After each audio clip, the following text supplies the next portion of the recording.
Football কখনো কখনো এমন কিছু গল্প তৈরি করে যেখানে পরিসংখ্যানের চেয়েও বড় হয়ে ওঠে আবেগ আর কাকতালীয় ঘটনা।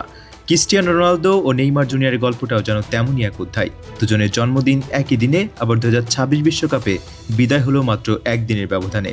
5 ফেব্রুয়ারি ফুটবল প্রেমীদের জন্য বিশেষ একদিন। 1985 সালের এই দিনে জন্ম নিয়েছিলেন পর্তুগালের মহাতারকা ক্রিস্টিয়ানো রোনালদো, আর 1992 সালের একই দিনে পৃথিবীতে এসেছিলেন ব্রাজিলের নাম্বার 10 নেইমার জুনিয়র।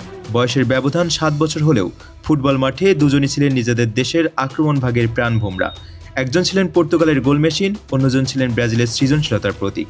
রোনালদোর গতি, ফিনিশিং আর গোল করার ক্ষুধা যেমন প্রতিপক্ষদের রক্ষণভাগে আতঙ্ক ছড়াতো, তেমনই নেইমারের ড্রিবলিং, স্কিল এবং প্লে মেকিং ফুটবল প্রেমীদের মুগ্ধ করেছে বছরের পর বছর।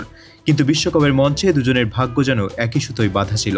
ক্লাব ফুটবলে প্রায় সব কিছু জয় করলেও ফুটবলের সবচেয়ে বড় ট্রফি বিশ্বকাপ অধরা থেকে গেছেই দুই কিংবদন্তির কাছে। 2026 বিশ্বকাপে প্রথমে থেমে যায় নেইমারের ব্রাজিল। নরওয়ের কাছে 2-1 গোলে হেরে শেষ 16 থেকে বিদায় নেয় 5বারের বিশ্ব চ্যাম্পিয়নরা। ম্যাচের পর নেইমারের আবেগঘন মুহূর্ত বুঝিয়ে দেয় জাতীয় দলের জার্সিতে তার বিশ্বকাপ অধ্যায় হয়তো শেষ হয়ে গেছে। আর তারপরে আসে অবসরের ঘোষণা। এর পরের দিনই শেষ হয় রোনালদোর বিশ্বকাপ অভিযান। স্পেনের কাছে 1-0 গোলে হেরে বিদায় নেয় পর্তুগাল। 6টি বিশ্বকাপে অংশ নেওয়া রোনালদোর জন্য এটি ছিল শেষ বিশ্বকাপ ম্যাচ।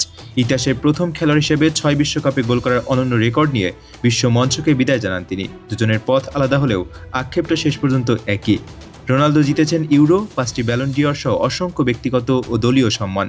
নেইমার জিতেছেন champions league, Confederations cup, Olympic স্বর্ণ সহ অনেক বড় শিরোপা। কিন্তু বিশ্বকাপের সোনার ট্রফি তাদের ক্যারিয়ারের অপূর্ণ অধ্যায় হয়ে রয়ে গেল।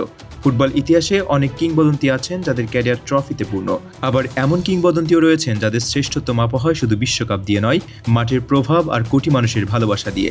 একই দিনে জন্ম নেওয়া দুই ফুটবল জাদুকরের বিশ্বকাপ বিদায় হলো পাশাপাশি গল্পের মতো। একজন বিদায় নিলেন ব্রাজিলের স্বপ্ন ভাঙার পর, আরেকজন বিদায় নিলেন পর্তুগালের শেষ আশাটুকু হারিয়ে।